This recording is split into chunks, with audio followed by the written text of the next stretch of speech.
Welcome to frostbiting on January 5th, first frostbiting of the year.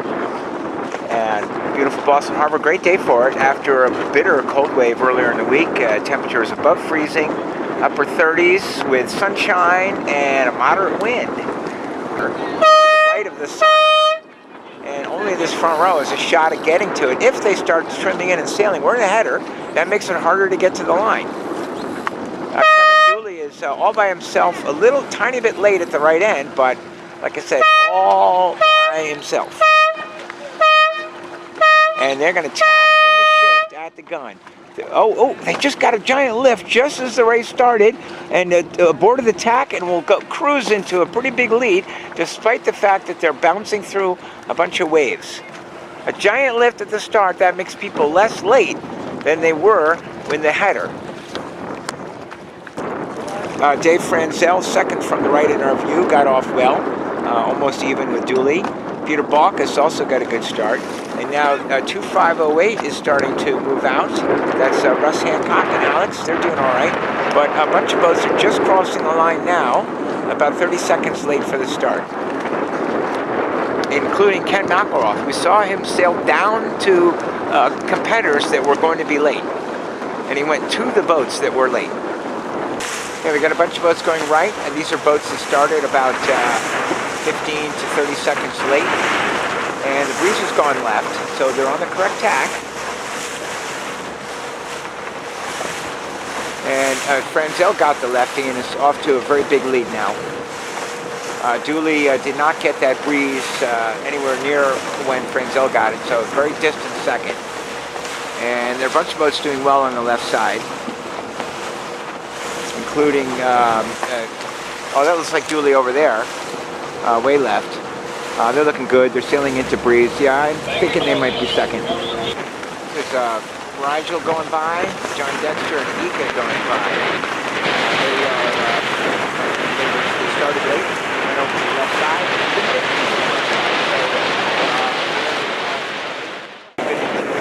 Late before the start. Dooley will get to the mark first, followed by a whole bunch more white boats. Little Turtle and Stiletto got around second, not Franzel. Here's Franzel in third, after making an excellent start and getting the first shift of the race. Mars is going around next with Tim O'Day. Then 2508 is Russ Hancock. 108's held out a little bit here. It's kind of awkward time to be sitting to leeward while bearing off around a weather mark. This opens up a little bit for DiCapo. We can just stick it right down in there now and not do such a wide rounding, which they just did. They could have just borne off more sharply around that mark and started going downwind. This John Powers just going around now and using that main out timely, getting downwind pretty quickly. And now we're in a pretty big lefty, which is making it hard for these boats fighting the current to get to the mark. One of them's going to have to jibe around. That's Dave Bryan jibing around on Kai. Another boat's going to have to jibe around, Wasabi. And the black boat, it's Warp Drive maybe, are they fouling a boat? Or that boat never did complete their tack? So maybe they're okay on that. They will have to continue beating to get to the offset mark. Well, looking at the mid-fleet group, we see the dark blue boat, the advanced racing class, has gone the leftmost, and they're now able to reach back up a little bit on starboard. Others are still winging. Optimum course for winging is not quite dead downwind. You want to sail a few degrees above dead downwind, for a number of reasons. One, if you're absolutely dead downwind, just turbulence from the main affects the jib. And two, by coming up a couple degrees, you balance the helm a little better. So it's not quite dead downwind that you're looking for. It's only about 5 to 8 degrees above. And here's John Power going almost dead downwind. You can see the jib's a little limp though, because they are so far downwind. But that's his course, the leeward mark. Now he's going to try it again.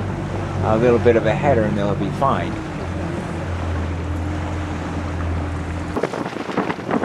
Dooley's boat is just marching up the course in in first place with a steady wind and a crew that hikes more than any other, they should have no problem hanging on to the lead. There are some boats that are going well on the other side of the course, but they're behind.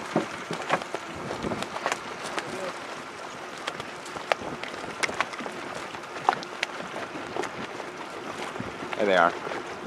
Look at that. All right. And they're getting a little headed, so they've lost a little bit of their lead to the boats that went to the right, like these guys. But they'll come over and tack on that boat and win the race. So they're getting off the rail now in preparation for tacking. Tacking almost directly in front of their nearest competitor. Thank you, Magado. I believe is Bill Terrell. No, I think it's going to be Franzel. Not sure. I don't know who it is. We'll see in a moment. Who's in second here? Yeah, it's Bill Terrell in second. Julie wins the race. Tim O'Day did well. Franzel ended up, I think, fourth, maybe. Racing class fifth. Ket McElroth will be sixth. And a couple more boats. Pretty competitive group from anywhere from first to 10th in this race. Like I said, the bottom six struggled, one of which is one of our better boats.